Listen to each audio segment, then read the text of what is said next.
Yo, what's up, everybody? Welcome. It's Orange Bloods Live. Chef, Chad, we're together. It's funny. Every once in a while it happens. And because of that, do us a solid.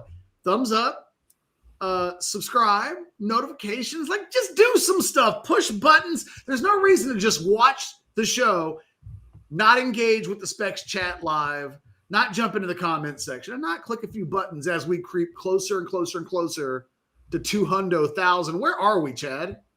196 as of today. 196,000 plus. Feels like we've been there for like a day or two. Come on, people, hit that subscription button. Hello, ATX Blonde. Good to good reminder for everybody. No to the assistants in a lot of situations. I have a buy or sell question for you, Chad. Yes. That involves whether or not men just need to start leaving their dicks at home. That is a fair question. At some point in the show today, Catch, I have stop doing it, guys. Yes, and I have a surprise for you on the show today. I have 4 contestants for you for our next Portal Combat theme hit. 4 of them for you to listen to see if one of them hits you differently. We can do that whenever you want. Look, we've got Texas Portal stuff that we'll get into today. 1 in, 1 out, 1 back. It's kind of confusing. I'll get to it in a second. Can you do that? Can you hedge? Is it like basketball where you lean and then you come back? I mean, it's got to be a hell of a thing to actually be at practice. And they're like, him? Wait. Hey, Wardell.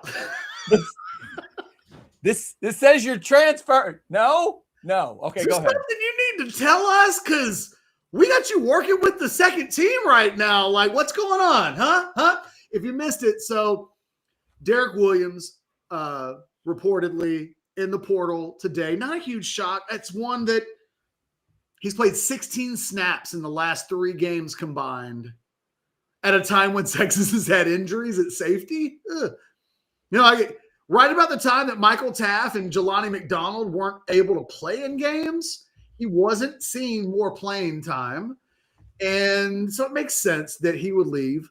Wardell Mack, a guy who has had a very uneven season, to say the least, following an arrest, following a suspension, he's kind of been up and down from a playing time standpoint. Everybody knows that he's good, but he's not quite at starter level. He hasn't quite been consistent. There's been all of these things. It was reported. I was at Chad. I was in my car driving my kids to school when that happened. So I don't know who broke the story. Okay. But what I learned was that one of our competitors, and I don't really want to get into like a battle of Johnsons again, leave them at home, fellas. But then I saw that they were reporting that Wardell Mack, I guess they reported that they may have been the first to report that Wardell Mack was out, or maybe someone else reported it and then they reported it. Anyway, there was a note on Twitter that they got a call from the University of Texas. Sucks when this happens. And they said, yo, you guys are wrong. At which point they were like, our bad. So it doesn't look like Wardell Mack is transferred. I don't know. I'm waiting to hear something a little bit more concrete, but I officially have Wardell Mack back in the scholarship board because I have not had a source personally tell me today. And I have been talking to sources. The war room's going to be good tonight. Haven't anybody talk about Wardell Mack one way or the other, which in itself is probably a note that everyone here should take note of. So there's that. There's constant conversation, Chad. There will continue to be coaching changes on the Texas assistant coaching staff. There is this Sharon Moore thing, which you and I haven't had a chance to discuss at all, but holy crap. I'm at the mall yesterday trying to knock out some Christmas. By the way, I went into Victoria's Secret to like find a robe for my wife because she loves robes.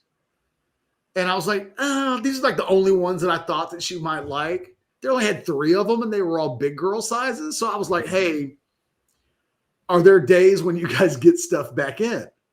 Like, when should I come back if I want? She was like, we'll probably get some stuff in February. I was like, wait.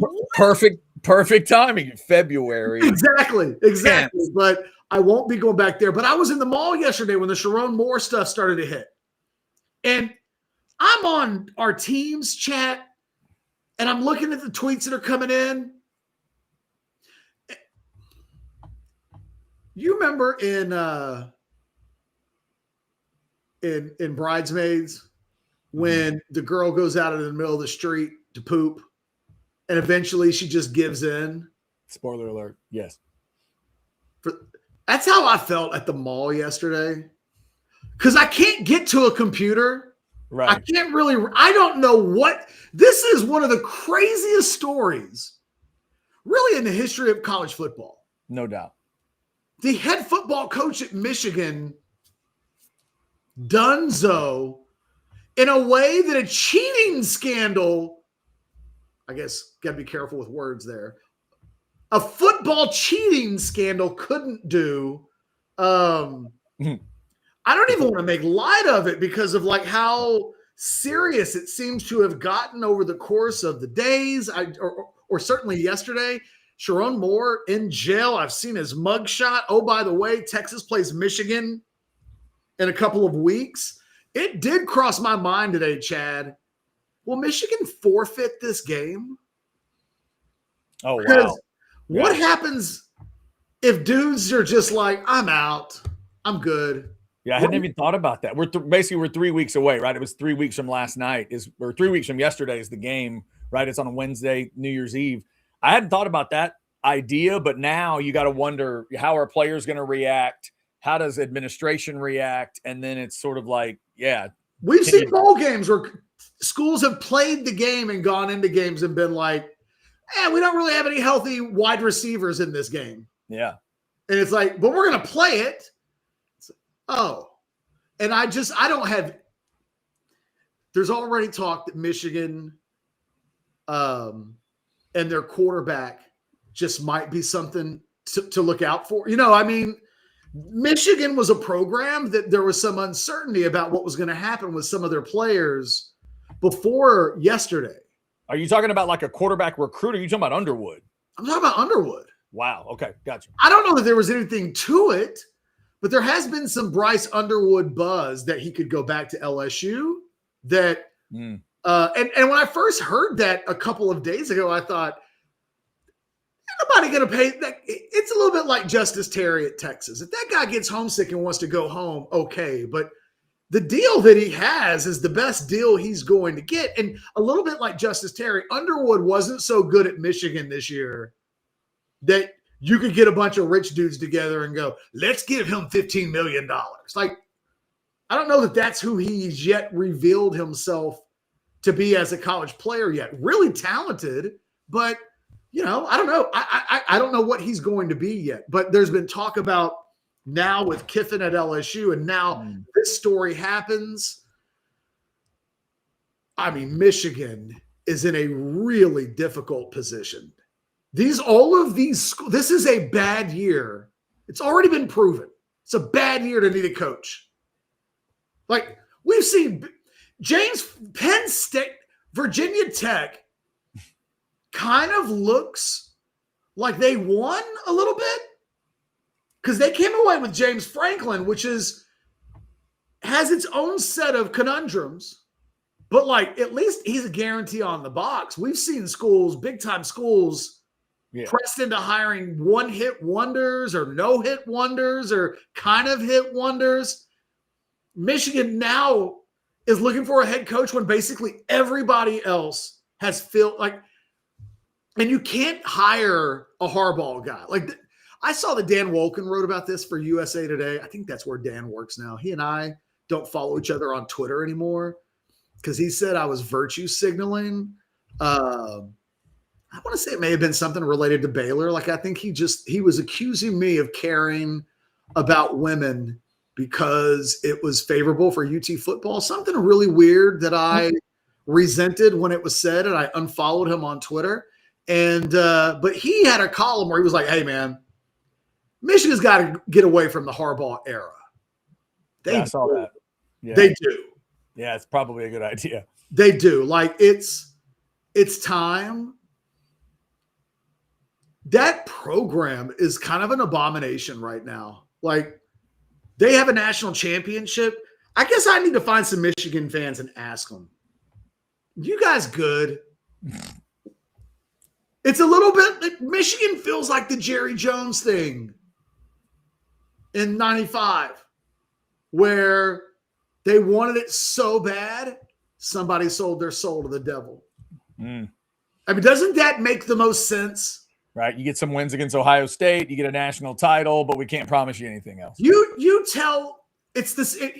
Hey, it's the same guy that cut the deal with Jerry. If you told me that and you went, oh, that explains Michigan beating Ohio State. It explains they win the national championship, and basically everything since has been a disaster. It's a scandal. They cheated.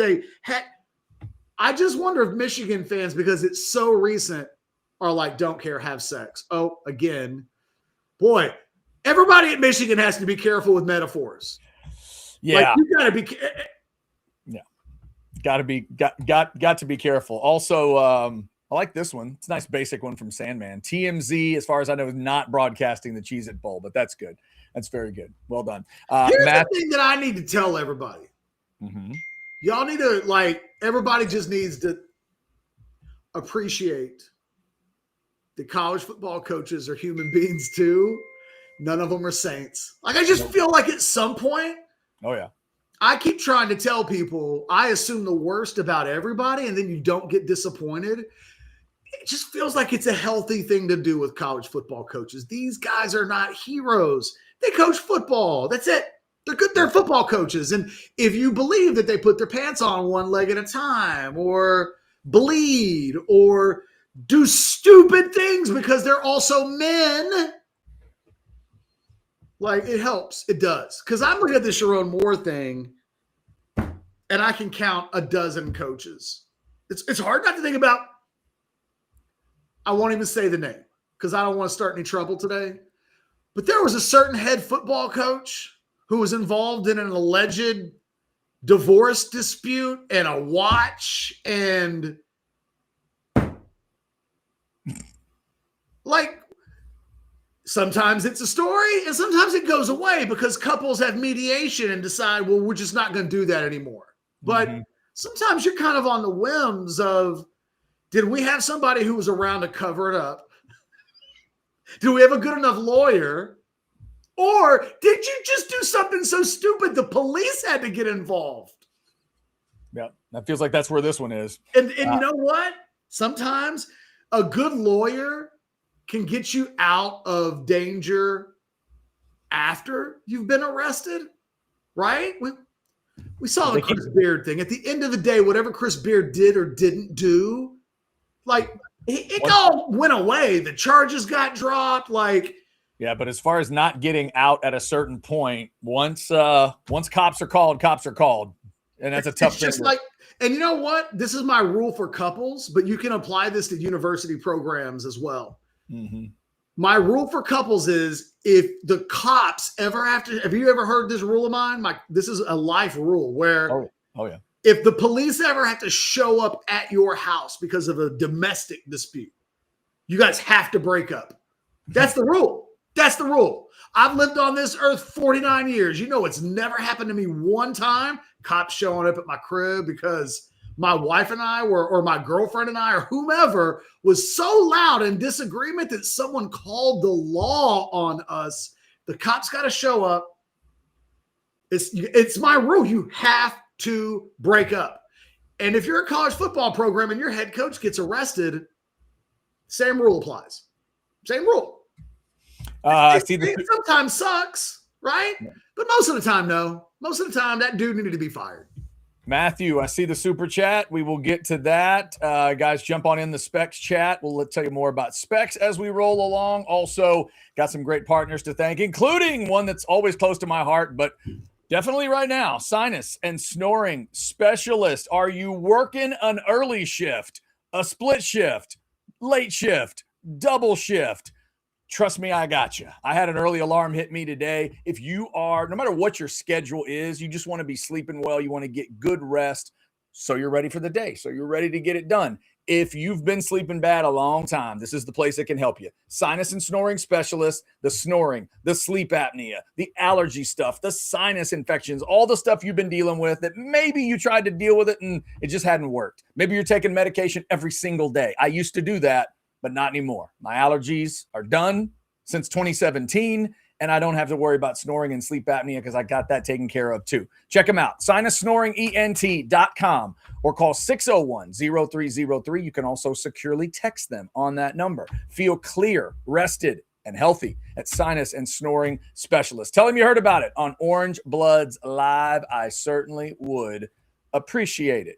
All right, Catch. The first super chat is an acquisition question from Matthew, $9.99. What percentage chance do you give Texas to land either Lee or Marsh? Would Texas be interested in running back Tony Alford? He is good in my opinion. This is a, let's see, Lee would be a Michigan question. Marsh is a Michigan State receiver, if I'm not mistaken. Marsh is a freshman at Michigan. He was like freshman All-American. Okay, different Marsh than I'm thinking. Remember Andrew Marsh? We did a goddamn recruiting show where he was brought up like 8,000 times because he took visits 8,000 times. I'm sorry, I thought he was talking about who's the wide receiver from Nick Marsh is the wide receiver from Michigan State that was one of the first in the portal. I was mixing them up. Okay, so this is a Michigan acquisition question. It's the Andrew Marsh that we covered last year in recruiting that we thought was a Texas A&M battle in the very beginning, and it turned into a Michigan win. He had a great freshman season.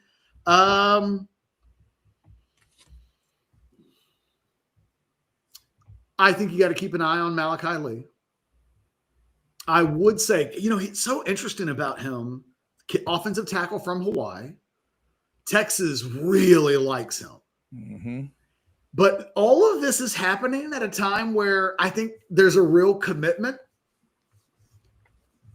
that they've got to get the portal offensive line. It is the most important talent acquisition thing they have to do immediately. As much as they like Malachi Lee, and look, they may get in on that kid, or he may just say, look, I'm good. I'm staying at Michigan. I'm okay with whoever it is that they hire. There will be time for that, I suppose, because if he needs out, they'll let him out of his deal. It's not like he's at Michigan right now. So they've got time to kind of figure some of this stuff out. I don't know that they're going to – I don't know. That would be one to really keep an eye on because I think that kid probably will command some money from an NIL standpoint, and I'm just – they're all in. They know what they have to do in the portal. And Chad, I read this out yesterday when they're gone. The fallout of kind of where they stand is if you look at next season, if we take away the true freshmen, John Turntine and Nicholas Robertson, who are coming in, Texas has 7 interior offensive linemen in the program. Currently, that number I would expect to diminish. It's Neto Yamuzalo, Connor Robertson, Nate Kibble, Daniel Cruz, Jackson Christian, Devin Coleman, Jordan Coleman. Man, don't press the button. Tape the button down. It is. I don't. You could make a case that like literally none of those guys need to start. We could have a conversation about Robertson because he's turned into a serviceable center, but is serviceable good enough? Maybe. You know what I mean? If Connor Robertson's your worst starter, that's probably a pretty good team. But could you upgrade that position? Maybe. He was just good enough that they were able to move Cole Hudson to guard. But I don't know. It's a close one. But Connor Robertson walked on senior day. And, and when Sark was asked about Robertson on Sunday, he had an opportunity to say, oh, we expect Connor back, and he didn't. So I kind of joked, does that mean that Connor Robertson, because I don't think Connor Robertson is going to the NFL. So it could be that Connor Robertson's like, hey, I'm out. I'm good. I'm graduated. But he could also come back for a senior season. But that's as good as you've got. Kibble and Cruz have never played. Christian Coleman, they all redshirted. Like, they don't need one guy. They don't need 2 guys. They don't need 3 guys. I think they need like 5 guys. And that doesn't include a tackle. Yeah. So there's a lot to do. And because the thing is, Malachi Lee, is he playing next year? Probably not. Well, if he's not playing next year, that is not our biggest problem. Yeah. So quick clarification for Malachi Lee and those guys at Michigan. Is there something in place to protect them if they just signed and then this happens? I know if I'm already on the team, I get a separate window. Every school will 30 let days. these kids out of their NILs. Okay. It would be disaster not to. I can't think of a situation where a school has not let kids out of their letters of intent. Especially for something like this. Correct. Yeah. And all of these kids, it's December 11th. So it's we're 8 days removed from signing day. There's plenty of time for them. This actually is worse if it's January 11th. And these guys have either just moved to Ann Arbor or have one foot out the door and are moving over you know what I mean? Like, this is, from a timing standpoint, this probably about as opportune as this happened a week on from signing day. So those kids will be okay, actually. And they'll all be able to stick with Michigan if they want to. Those that don't, I think and I think you'll probably would hear something pretty quickly that those kids, it's kind of complicated though, because it's a dead period. Like, and it ain't just a dead period for kids whose coach, like this one's a little unique because the recruiting cycles aren't built for the month-long period to have the event that you just what we're talking about. It's okay. It's a dead period, but what happens if a coach has a sex scandal allegedly, and then it happens a week after signing day, and we decide that we want to go? Like, they don't have rules in really. Right. Like, it's complicated. You got to make that up as you go. I don't know. He's got to get an exemption. I don't know. I've never seen this before, Chad. At the very bottom, Catch, right around the area where they sign, I bet you there's a weird, like, really small thing with an asterisk over here, and it's something about, like, act of God, or, like, there's things in there. And one of the things, Chad, is 3 years ago, maybe roughly half the kids that you would sign would show up early. So we now live in an era where all but one of the Texas incoming freshmen are going to be at the school in January. So in the old days, let's just say pre-pandemic, you just take some more visits, you go to the second signing day, it would be like no big deal. It'd be like, oh, there's a coaching change. Cool. We'll take some visits in January and open it back up, and we'll sign in February. The problem, though, now is that everybody wants to enroll early. It's a universal position. You're actually being held back on some level. If you graduate from high school normally, we're just in this weird place where kids... Weirdo. Yeah. So in a world where Malachi Lee was like, look, I'm good. I'm going to graduate and go to prom. None of this is a headache at all, other than the fact that, if he doesn't want to go to Michigan anymore, his dreams change, as if that's a little thing. But you'd still have weeks to take official visits or unofficial visits or in-home visits and make a new calculated decision. I don't know what that kid's going to do. As far as Marsh goes, I think we need to keep an eye on. We just need to wait and see what happens. Because I think you can make a case that they've got a guy at one of their outside wide receiver positions that they feel like is a guy you can start in a national championship game. I think they feel like Emmett Mosley and Parker Livingston are guys that could play for you in a game like that. And then maybe they can get to a level where you're like, oh, yeah, those guys for sure. I think there's some DeAndre Moore. I think DeAndre Moore is asking himself some questions. I think they're asking DeAndre Moore some questions. I think if we were to go into a portal and get a guy, it might be a guy at DeAndre Moore's position inside. I don't know that you can just grandfather DeAndre Moore back as a starter next year, even though he's been a starter each of the last 2 years. He's not a plus player. He's just not. I mean, it's not first on their list, obviously, Catch, but they can't just re-rack receivers and tight ends for next year, can they? They can't. I mean, and I would be shocked if they do. Something's got to give. mean, DeAndre Moore is a good player, but that's not. They're trying to beat Ohio State and Georgia. They're not trying to get to the Alamo Bowl, and so I think it's one of the real hard conversations that we have with a lot of players on this Texas team. There's Connor Robertson's another example, right? Where it's like the goal's not to go 10-2. The goal's not to go 11-1 or make the playoffs. This is a program that up until this season was 2 wins away from a national championship. And in the case of a year ago, and even against Washington the year before, they're in a position to either tie or win the game late. Yeah, close games. And so the conversation is, how do you win that game the next time you're in it? And because it's not a matter of like, well, that guy's good. Yeah, he's good. But you know who's better than good? The guys that have been here before. You know, what Texas has had at wide receiver at the peak of their success are guys that are playing on Sundays right now and were high first-round draft picks and guys that went to the combine and are still going to be talked about for their athletic prowess and performances. Texas doesn't have that. And so I say all of this because I think Andrew Marsh is basically Parker Livingston. Maybe a slightly better version, although maybe that's unfair to Parker. I don't know they would look at a guy like that and say, that's who we need. I asked somebody today, don't get crazy with this, Chad, okay? Because I don't think this person was telling me that Texas has got this guy locked up and it's done. That's not. I just said, hey, how much would it cost anybody, not Texas, just in general? Cam Coleman enters the portal. What's he going for?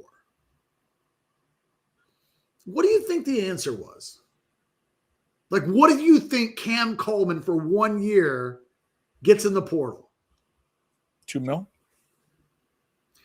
I wondered if it was even more because I'm thinking of like Texas Tech. Yeah. Texas Tech gave a softball pitcher $1 million.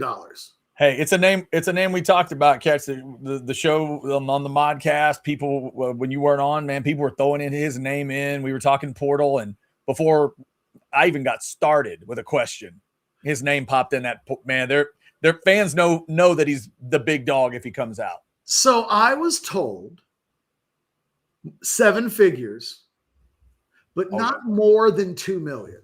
Okay.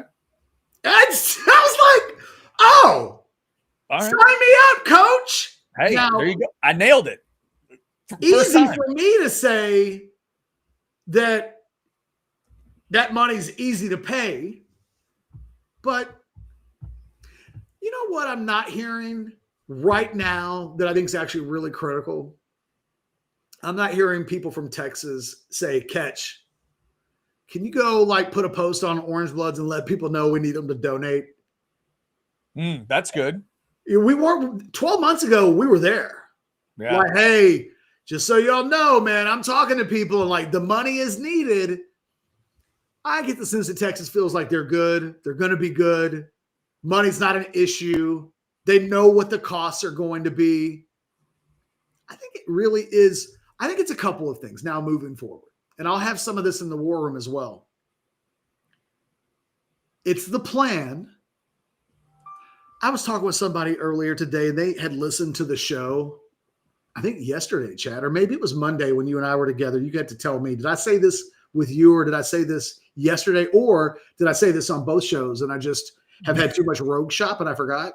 Ooh, it's that one. It's that one. I mean, I know this answer. But when you look back last year at the offseason,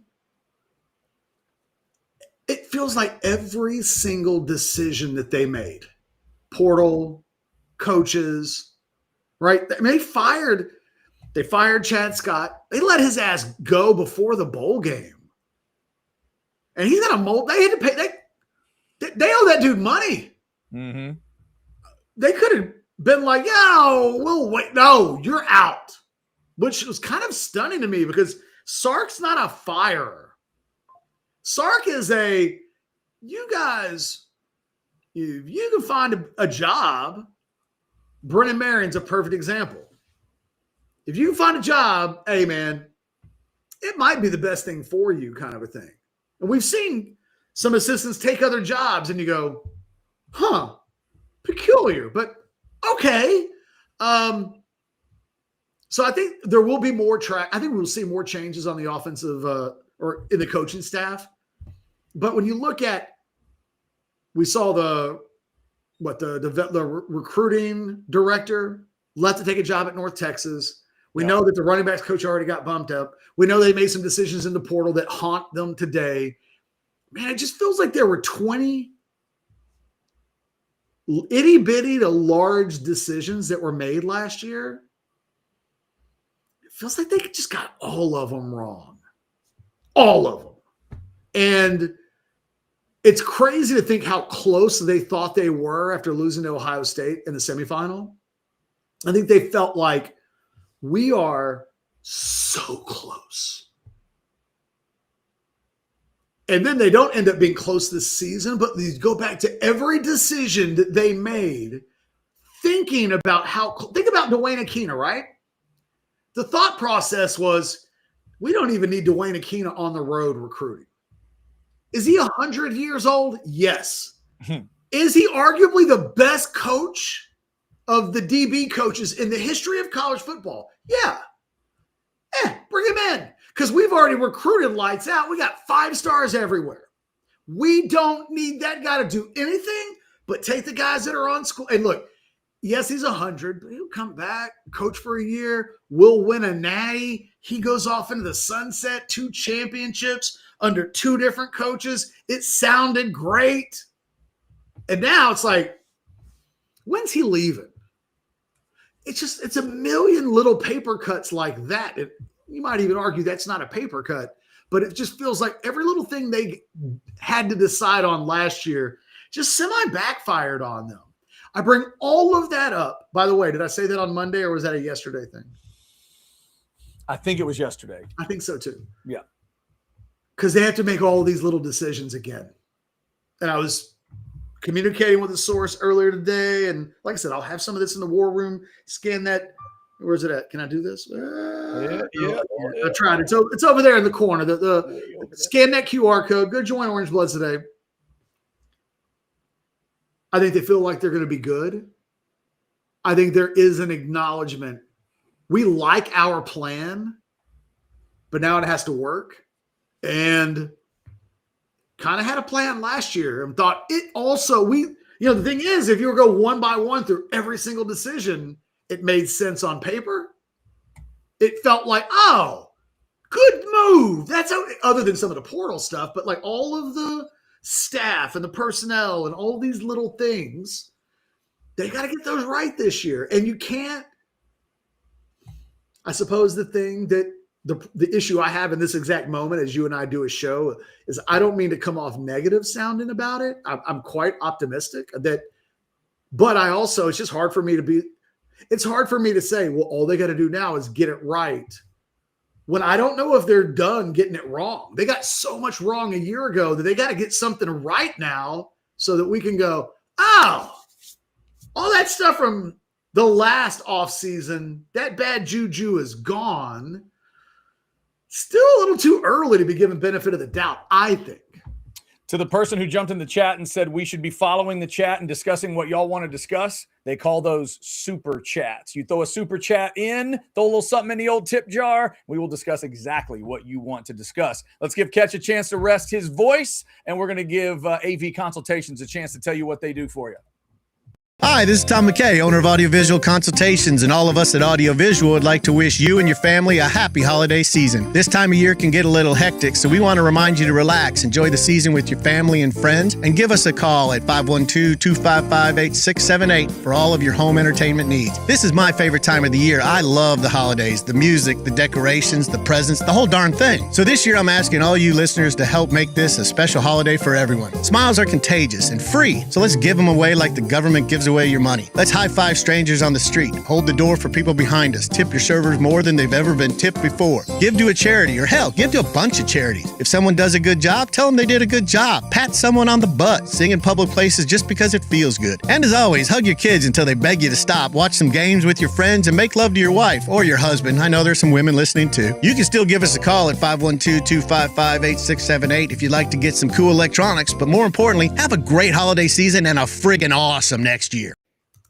Good question from a chatter. Where's BJ? Brian Jones of CBS Sports traveling today, going to Army Navy. We're crossing our fingers. We might get Brian live from the field in Baltimore tomorrow on the show. So we're going to check in with him like an hour before his normal time and see. So cross your fingers, we get Brian tomorrow. But he's traveling. They are doing Army Navy in Baltimore this year. That game started moving around. Catch, when we were kids, it was Philadelphia like every year.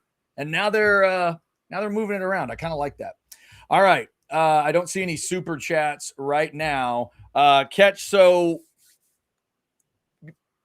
you mentioned Derek Williams earlier. That's going to be the last name of, I think, the most recent name as we're talking of the guys in the portal. Safe to say, nobody's gone into the portal yet for Texas that causes alarm, freak out. Oh my God, we want to keep that guy in 26. No doubt.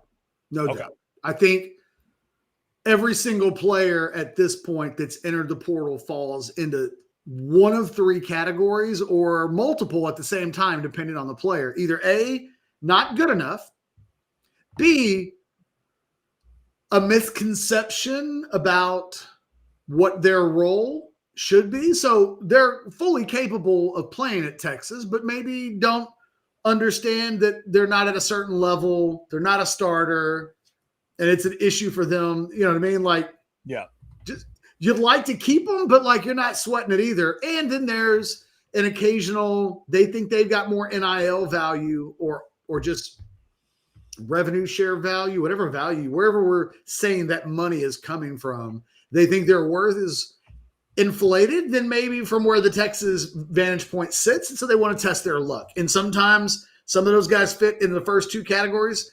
Hell, maybe some of them fit into all three. But all of those things explain the names one by one. I kind of feel for Derek Williams. It almost feels like one of those situations that doesn't feel fair. The guy arrives, and you had former Texas defensive backs. I think it was Michael Griffin, who on the Longhorn Network, the day that he signed, was like, I think this guy's going to be a great player. I think he's going to be a future NFL star. This guy's got, and people heard that. It was just like, oh, it painted the canvas of what I think the expectations were for him coming in. He comes in as a freshman and really didn't tear it up, was okay. But the expectations were for him to be Ronnie Lott. Last year, 2024, starts to come on. In a couple of weeks leading up to the injury, he starts to play his best football at Texas. Then he gets hurt, misses the rest of the season, comes back this year. Now he's removed from a major injury, trying to recover from that. Hasn't peaked as a player, not quite sure who he is. And I think this season ends and they don't know. And I think that guy will look at where he is and say, I thought I was going to be going to the NFL after year 3. And in the last 3 games of this season, I saw 16 snaps on defense. Played more on special teams, but on defense, 16 combined snaps in the final 3 games of the season at a position that Texas had suspensions, injuries. I think everybody's got in their head what Derek Williams was supposed to be or what they thought he was becoming at the time of the injury. And right now he's just a football player trying to find himself and figure it out. And I think the thing that's frustrating for a guy like that, it's frustrating for Texas. They're just not a program anymore where they've got the luxury to let guys figure it out. You know, if you're an 8-4, 7-5, 9-3 type program, and that's what Texas was this year. But if that's your bar, that's kind of where you sit. you can kind of let guys figure it out. Chad, we're doing post-game shows and all of the coverage, and you literally work on a YouTube channel that's so obsessed with one program that it does hours of content every day, rain, noon, or shine. Like, it doesn't matter, right? Every mistake is put into our spotlight. Every bad game comes with the consequences of, did this just cost us a chance at a national championship? I think Nick Brooks is a perfect example. Man, there are schools where Nick Brooks would have been the best offensive lineman that they've signed in half a decade. National 250 type guy. He comes in. There are some schools that he would have played as badly as he played against Florida, Chad. He's getting run the next week. They're going to run him back out there. They got nobody better. Now, you can make a case that Texas didn't have anybody better either. But Texas is trying to get to the playoffs. So, whereas some schools are like, well, look, we got to bleed that guy in. And we've heard this a million times, right? Well, he'll be better for it at the end of the season, having gone through that. At most schools, at 120 schools in the country, you can live like that. At Texas, you lose the Florida game because of that, in part. And what happens? You lose the Florida game. It becomes the reason why you don't make the playoffs. At least that's what some people think. And it certainly plays a major, major role.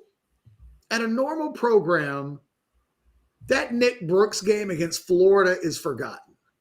But at a program like Texas where, hey, man, got to let a guy grow up somehow, right? You're in the SEC.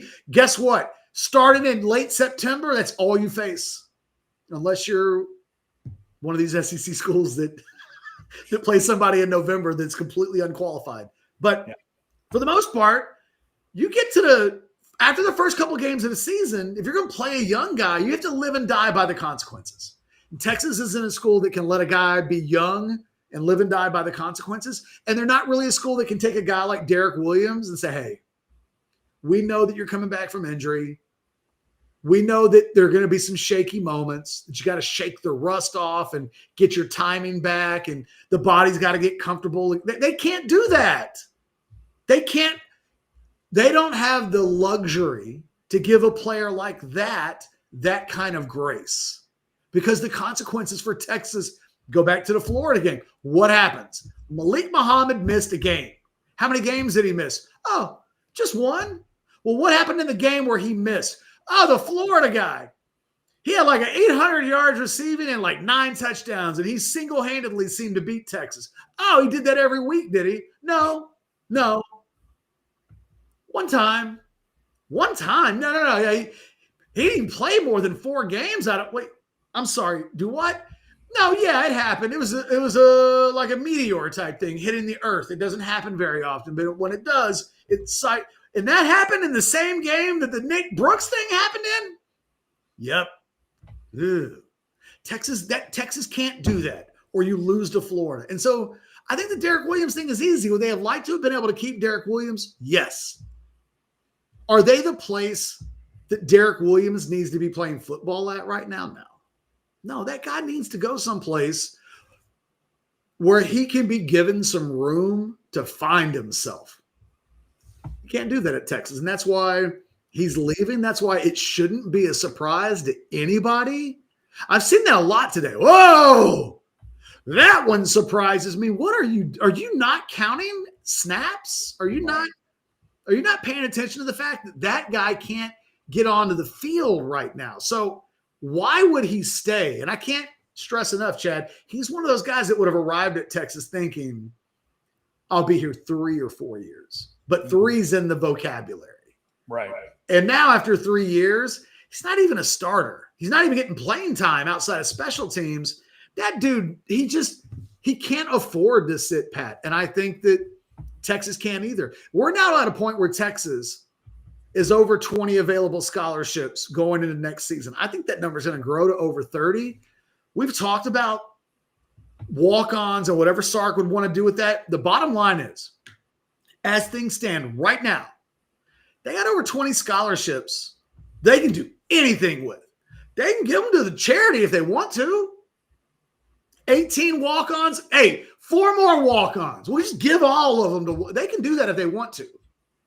What they won't be able to do in September, though, is say scholarship limits really did us in and we just didn't have the room. No, they've got all the room in the world and all the time as well, because the only portal window is still 3 weeks away from opening.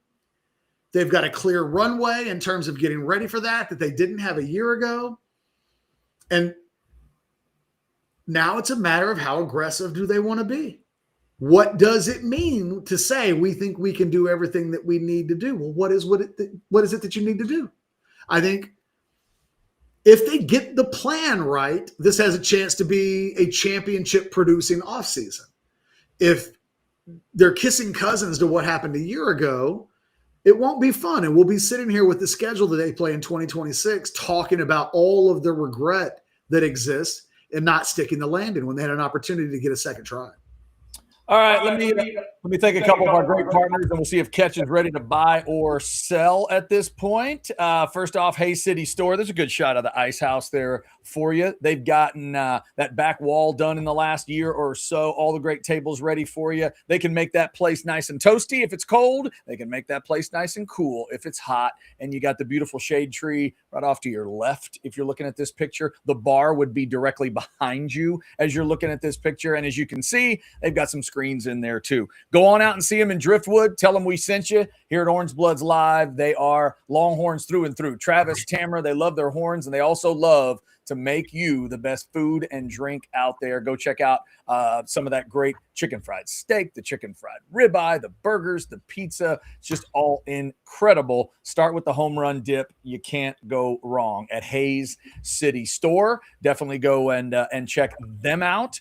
Also, another place we love to check out, Deep Eddy Vodka, the tasting room out in Dripping Springs. If that is more your neighborhood, go see them as well. Tell them we sent you here at Orange Bloods Live. See if they've got any of that espresso Deep Eddy left. If not, you got all these kind of cocktails. Bring those mason jars and martini glasses back for your discounted refills. It's always a good time. Be sure to get some of that Crimson Creek Smokehouse barbecue as well when you're out there at the Deep Eddy Vodka Tasting Room Wednesdays through Sundays as we're talking to you. They are already open on this beautiful Thursday. So check them out, Deep Eddy Vodka Tasting Room. All right, Kat, you ready to buy or sell a little bit on Thursday? No, real quick. Yes. Because I just noticed this. Can you put the Taste of Maine picture back up? You mean Hayes City Store? Yeah, that's what I'm sorry. What did I say? Yes, Hayes City Store. I just noticed the lady in the far right. The one, yes, taking her jacket off. She looks like someone who has a murder rap out. You know what I mean? Like those people who, when they see the cameras come out, they're like, "Oh, I have to destroy the evidence." She's looking at you. So you're surprised she didn't tackle me to the ground when I took that picture? I think you're lucky to be alive. I can't remember if that's one I took or maybe Travis took and sent it to me. I think Travis might have taken that. So she was looking right at him. I mean, she's looking at him like, what the fuck are you? Yeah. I'm just saying, everybody else seems very natural. She is into the camera. Yeah. I think that's my favorite thing about taking pictures out at Hayes City. You always seem to find a favorite person just randomly in the background. Can we find that one picture just because it's been a while since I've seen it? Oh man, I could try. We should be an extra. I've got guests. That'd be an extra gift. I've got guests. Dogs have come in the house. That'd be an extra gift, a gift for you. All right, you want to do some buying and selling here? Yeah, I'm just trying to figure out what my dog wants. Do you want to go under the desk because that's what's happening? No, you're going to climb up on me. Okay. What's up, dog? Oh, look at that. All right, everybody, look at the puppy. Now we'll get a little. The puppy says, "Hey, Chad, show him the Specs thing, and I'm going to give Daddy a kiss." All right, here we go. With thousands of ways to savor the holiday spirit, Specs has a selection to please every palate, from the nice to the naughty. Wrap it up and let the good times flow with Specs wines, spirits, and finer foods. There we go. Oh, look at that! I gave the dog enough time. She decided she wanted to get into a position by my feet. And here we go. Now we're up and running. There we are. Now it's Mutual of Omaha. Now we're ready to go. Now we're getting after it. All right. So you ready to buy or sell, or would No, you let's buy or sell. I'm ready. All right, buy or sell. You want to go first or second? I'll go first. All right. Buy or sell number one. Michigan is actually the program that everybody talks about Ohio State being from a seediness standpoint. Yeah, I mean, right now, I guess I'll buy that. Over my life, I've grown to understand that Michigan, Ohio State, and Penn State all kind of have a different these layers of sliminess that we didn't really know about. But like the three most famous coaches at those places were at least some degree of monster, and so that's not great. But yeah, I'll buy it because that does. I mean, it's all kind of icky, but yeah, right now Michigan's on quite a run, so I'll buy. You know, when I was a kid, I remember having these like videos that would feature the Woody Hayes punch on a player. Yeah. I didn't think when I was a kid they made such a big deal out of that. You know, like Woody Hayes. Yeah. Woody Hayes seems like a saint. Like I am so willing to forgive at this point a little punch on a player in a game versus these dudes out here are just wilding. So buy or sell number two. Men really do need to leave their dicks at home when they go to work. Just let it sleep in every day. That's a buy. For those who haven't seen, I know you've seen the movie Barbie, right? Yes.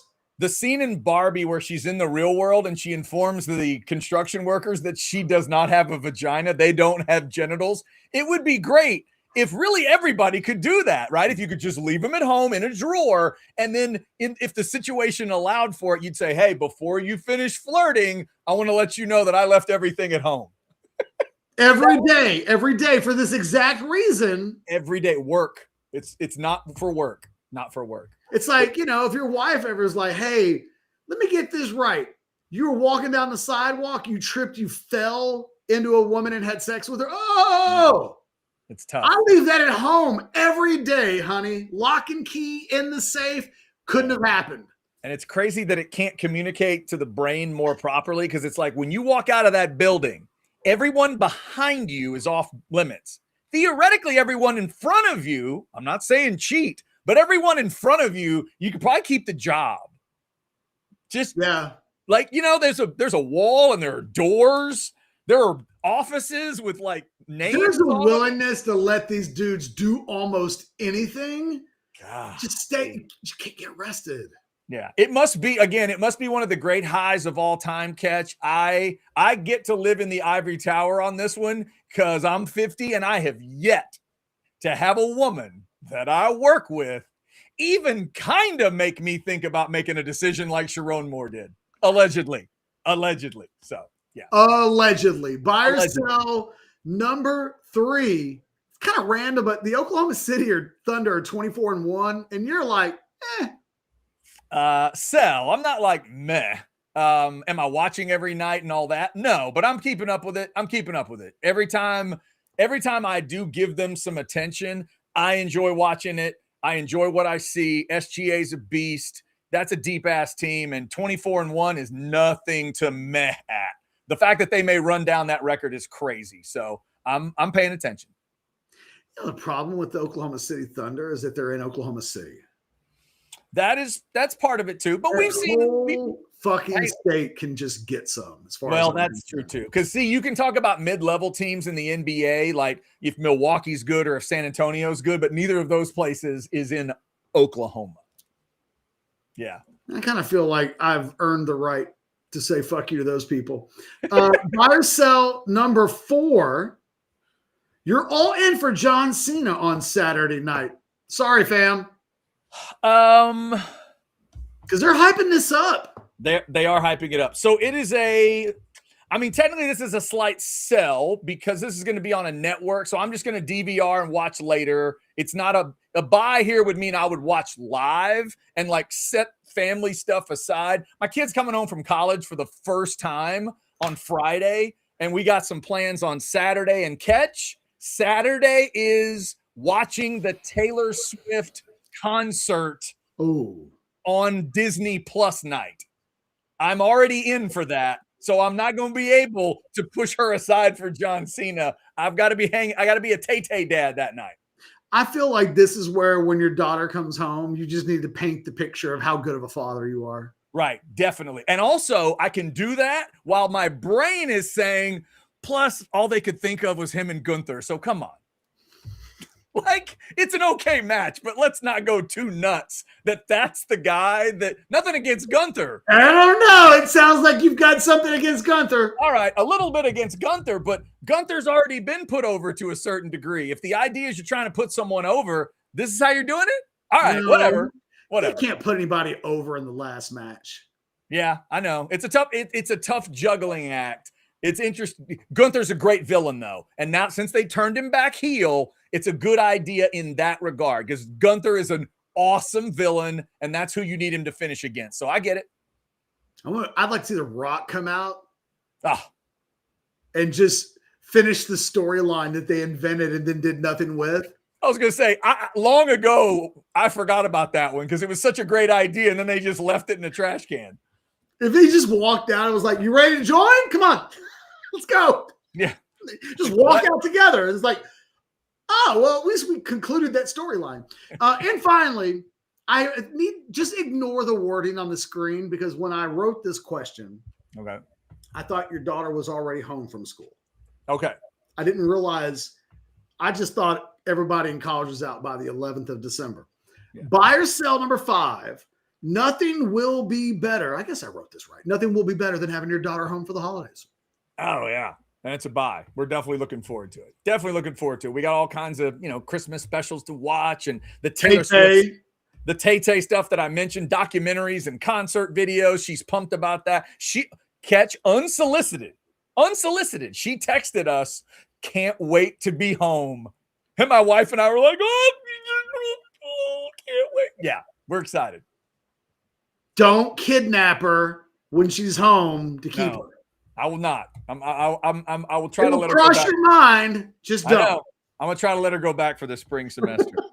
All right, was that 5? That was 5. All right, here we go. Let's start here. So far for you, a good start for Sark in the off season. Buy or sell? Sell. Okay. I don't know what's the good start. Just he got rid of a guy? That's fucked up. Well, and you also have to assume that everybody that goes into the portal might, not everybody just does it on their own. But I don't know that's a good start. I mean,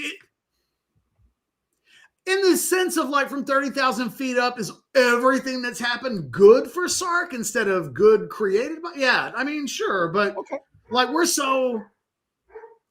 It can go sideways quick. So let's see baby where the buy. thing goes. Okay, fair enough. All right, Catch, buy or sell number 2. There are 2 bowl games on Saturday. You can name one of the 4 teams. I mean, yeah. Army and Navy. Oh, military bowl. I don't think that counts as a bowl game. I was not counting that one. Why not? It's the military bowl. You know what? I'm going to give it to you. America. I'm going to give it to you. Well played. Well played. With all due respect to South Carolina State, you sound like someone that hates America, Chad. With all due respect to South Carolina State, Prairie View, Boise, and Washington, I will allow it. Army Navy, Saturday afternoon on CBS. Washington have a bowl game in 2 days? Boise and Washington, 2 days away. 2 days away on ABC. Didn't Washington play 2 weeks ago? Why? I don't know. Would they? I mean, the last week of the season they would have played, right? They played Oregon. They played Oregon. Yeah, last game of the year. They didn't get 15 bowl workouts. No, God no. They'd had to squeeze them in. They did. They just had to do 2 a days. No. Are the coaches going to make them come back and practice next week? I would hope so. Huskies, get ready. You got to come back. Okay. Catch, buy or sell number 3. All 4 home teams will win in the CFP first round. Buy. Yeah. Sell. Sell? No, man. I don't even know for certain that Alabama's going to have their quarterback. So I reserve the right to change my mind. But they were so much better than Oklahoma, other than the game deciding plays that decided who won the game. Which, if you're an Oklahoma fan and you're like, hey, Catch, the whole game deciding thing, that sounds important, right? Yeah. It is, touche. But it felt like a game where I felt like Alabama was 3 touchdowns better than Oklahoma. So, and it's inexplicable that they didn't win that game. And so I don't know. I just feel like they played that thing 10 times. Alabama wins it 7 or 8 times. And so it's a matter of can Oklahoma win it a second time in a row when they would otherwise lose the next 7 or 8? I don't know. So fill me in. Simpson may not play? There's been rumors about an injury, and I don't know. Okay. It's one of them things, man. All like right. Archie Manning saying stuff about Lane Kiffin. It's just, man. I'm just glad that wasn't me that got tricked. Whew, my goodness. Well done. Wait a minute. That thing's been out 24 hours, and I'm just now hearing about Archie Manning? Well done, AI. Well done. All right, Catch. A little trivia to finish off with. Buy or sell number 4. You can tell me who the Cowboys play this week. They play the Minnesota Vikings, and I read a really interesting story, I think on ESPN.com today. Mm-hmm. It's the 50th anniversary of the Hail Mary. Oh, is that why they did this? Hey, the Viking players are still pissed about that. And Pearson told a story about where he and Nate Wright, maybe 10 years ago, were at some event, and Nate Wright was talking shit, and Drew Pearson was like, I wanted to fight that guy. Nice. So, we've always heard that story from the Cowboys lore. Sure. There's some hurt people still on the Minnesota side. Oh, I bet. Hey, you know what happens tonight in the NFL, don't you? Buccaneers in the creamsicles against the Atlanta Falcons wearing black, Tommy Nobis style, and the red helmets. That's tonight. I love those old Falcon helmets. Ooh, and they're going head to head. Oh, so good. Bucs celebrating 50 years. Falcons celebrating 60 years with tonight's game. Very cool. All right, Catch, your last bit of trivia is in the music world. Happy birthday to Nicky Sixx. He's 67 today. You can tell me the band he's most associated with. Motley Crue, right? Yeah, very good. Well done. Can you give me the instrument? Just a bonus point? Drummer? Ooh, that'd be Tommy Lee. Tommy. Nicky's bass player. I did not know that. Yes, and the creative guy. All the songwriting belongs to Nicky Sixx as well. Shout out to Nicky at 67. That doesn't make me feel old at all that Nicky Sixx is 67. Can I give you a quick little rant? Yes. I meant to do this yesterday. I need 60 seconds, which will probably turn into like 9 minutes, but that's okay. You know what I've discovered? What's that? Of all of the things that can turn me away from Facebook, and there's a million, it has hit me in my 49th year of life on this earth that the thing that is bothering me about Facebook the most in the year of our Lord 2025 is that every time I go to Facebook and I hit refresh, I see a picture of somebody that I went to high school with that looks 90 years old. And nothing is making me feel older than the fucking people I went to high school with that look 100 years old. When did this? I told my wife last night, I was like, honey, you need to know in 6 or 7 years, you're going to start getting on Facebook. Everybody's going to look like they're 2 years away from death. And it is discomforting. There. So I said it. I'm done. It is. You just go on. He's like, Jesus, man, shave that gray stuff off. Like, you look awful. Do you have some self-respect? People always think it's their face that's going to make them feel old. It's not. That's not the first face that'll make you feel old. Real quick, P. Miller throws us a staggering $2. Well done, P. Miller. I'm assuming these are picks. Bama over OU, Miami over A&M. Agree or disagree? Disagree. A&M's going to win that game. I would pick the Aggies right now. Interesting matchup, though. That Miami defense has been really holding people down. If the Aggies can bother Carson Beck and stop that run game, Miami doesn't run the ball super well. Miami hasn't played really anybody, though. Yeah. The one thing A&M will have in that game that I think will matter in the first quarter of that game is they've been playing against SEC big boy competition at a higher level. They last played Texas. The speed of that game can't completely be replicated by what Miami's been facing in the ACC. Yeah. And so that's quite fair. Plus, if you're A&M, you can start fast in that game. And if you do, you'll roll. And the best news is Mike Elko says everybody that's been banged up for the Aggies looks good to go. Le'Veon Moss and Scooby Williams, that would be huge. The Moss thing especially That's for the Aggies. To think that he's just now back. We've officially reached the point that I just forgot that he existed. Yeah, it's wild, but he's a big deal. He makes that a big deal. He's good, isn't he, Chad? He makes that offense so much better. I know a lot of Texas fans and other fans want to totally dismiss him like he's nothing. Man, that offense is better when he's right. All right, that's all the super chats. Ketch, you got anything else today?